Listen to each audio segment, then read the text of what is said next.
हाँ जी, तो good evening. आज फिर से मैं नए साल में हाज़िर हूँ। आई मीन टू से इन 2026। देखते हैं, कुछ डिस्कशन था इसके रिगार्डिंग, जो आप बोर्ड का एग्ज़ाम देने जाएंगे, जो क्लास 10th के विद्यार्थी हैं, जो क्लास 10th के स्टूडेंट्स हैं। तो इसमें मैंने देखा जैसा कि कुछ बच्चों को प्रॉब्लम हो रहा था ऑब्जेक्टिव और केस बेस्ड जो स्टडी होता है, क्वेश्चन जो होता है उसको उसके लेकर के। तो उसके रिगार्डिंग मेरे पास कुछ ट्रिक था, ठीक है। इसी के रिगार्डिंग मैंने बात करने को सोचा है और आज जो है हम इसी पे बात करेंगे, ठीक है। होता क्या है ना कि जब आप एग्जामिनेशन देते रहते हैं तो बहुत ज़्यादा स्ट्रेस भी होता है उसमें, जो है चूँकि आपको टाइम भी मैनेज करना होता है और उसके साथ साथ जो है क्वेश्चंस का भी नंबर ज़्यादा होता है। उस दौरान जो है बहुत सारे ऐसे ऑब्जेक्टिव क्वेश्चंस जो होते हैं, जो आपको एग्जैक्ट जो है आंसर क्लिक नहीं हो रहा होता है, ठीक है। आजकल तो कंसेप्ट बेस्ड जो है ये आंसर वहाँ पर गिवन होता है। तो बट फिर भी कभी-कभी ऐसा होता है कि आपके माइंड से स्लिप कर जाता है कि ये क्वेश्चन का आंसर एग्जैक्ट में क्या होगा, ठीक है। तो मेरे पास कुछ ट्रिक था, उसी के रिगार्डिंग मैं यहाँ पर बात करने आया हूँ। जैसा कि आप देख सकते हैं यहाँ पर ऑब्जेक्टिव क्वेश्चंस जो कि क्लास 10th के बोर्ड में पूछा जाता है। अभी आपका ये प्री बोर्ड कहीं-कहीं अभी किसी-किसी स्कूल में जो है होना बाकी होगा। हमारे स्कूल में एक प्री बोर्ड हुआ है और दूसरा भी प्री बोर्ड होने वाला है। तो वैसे बच्चे जो थोड़ा वीक हैं, ठीक है, और उनको जो है ऑब्जेक्टिव क्वेश्चन अटेम्प्ट करने में प्रॉब्लम होती है और वो स्किप कर जाते हैं। उसको बोलते हैं कि सर मुझे तो ये आता ही नहीं था, मैंने उसको क्या किया, स्किप किया।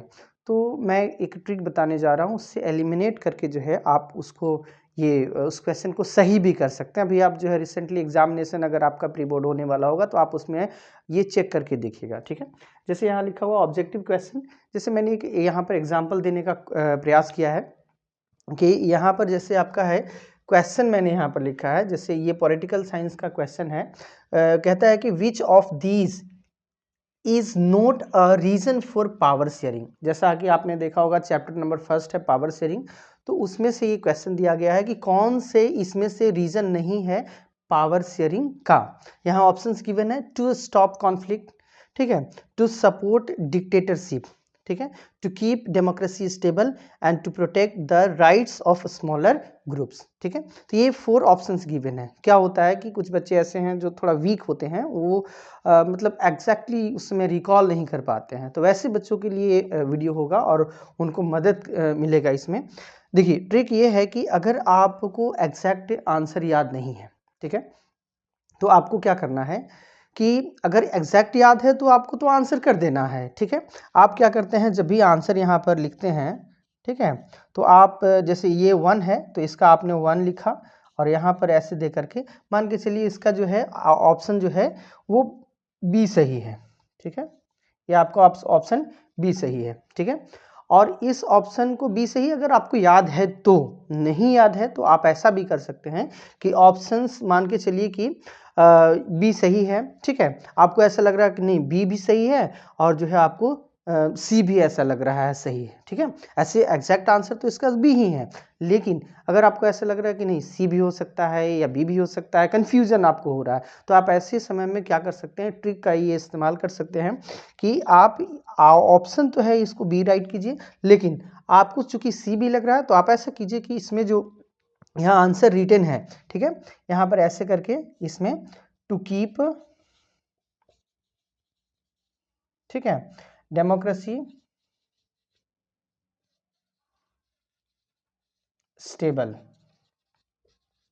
ठीक है, इसको आप राइट करेंगे। तो ऐसी स्थिति में क्या होती है कि एग्जामिनर ऐसा सोचता है, जो वहाँ कॉपी चेक करने वाला होता है, चेकर ऐसा सोचता है कि बच्चे ने ऑप्शन बी सही राइट किया है, लेकिन ये जो है ना जल्दी में जो है राइट करने के समय में जो है इसने इस सी वाले ऑप्शन को इसने लिख दिया होगा। तो क्या करेगा एग्जामिनर वहाँ पर कि इस ऑप्शन को यहाँ पर ऐसे इस तरह से गोल घेरा लगाएगा, ठीक है, और इसको सही करके 1 मार्क्स यहाँ पर पोस्ट कर देगा, ठीक है।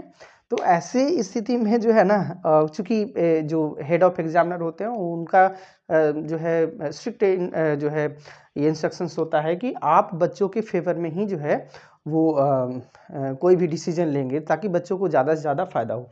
तो ऐसी स्थिति में क्या होता है कि आपने बी लिखा, ये एक्चुअल में सही है लेकिन ये गलत है, ठीक है। तो ऐसी स्थिति में इसको इस तरह से घेरा लगा करके रेड पेन से ये गलत करेंगे और इसको सही, और यहाँ पर आपको 1 मार्क्स मिल जाएगा, ठीक है ना। मज़ेदार ट्रिक। अगर हो सकता है कभी कि ये गलत हो जाए और ये सही है तो इसको घेरा लगाएंगे, इसको सही करेंगे, 1 मार्क्स आपको मिल जाएगा, ठीक है। तो ये एक चीज़ है।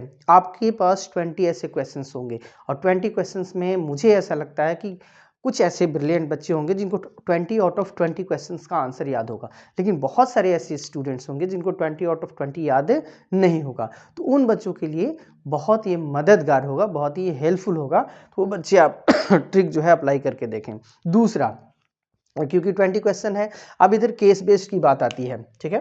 केस बेस्ड में क्या होता है कि क्वेश्चन ये पहले जो है आपको यहाँ पर कुछ पैराग्राफ गिवन होता है, उसके बाद फिर क्वेश्चन होता है गिवन 1 2 3।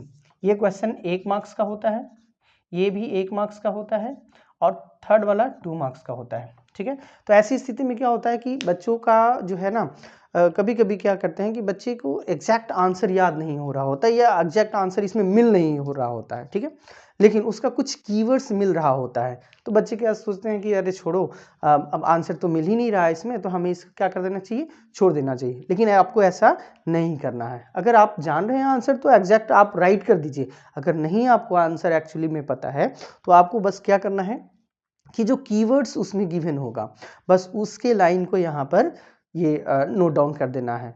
एग्जामिनर जो है स्टेप मार्किंग में जो है उस कीवर्ड से रिलेटेड अगर इंफॉर्मेशन सही है, नहीं भी सही है तो चूंकि मिल जाता है तो उसको रिगार्डिंग जो है आपको जो है ये क्वेश्चन स्किप नहीं करना पड़ेगा, उसमें कुछ न कुछ मार्क्स जो है मिलेगा।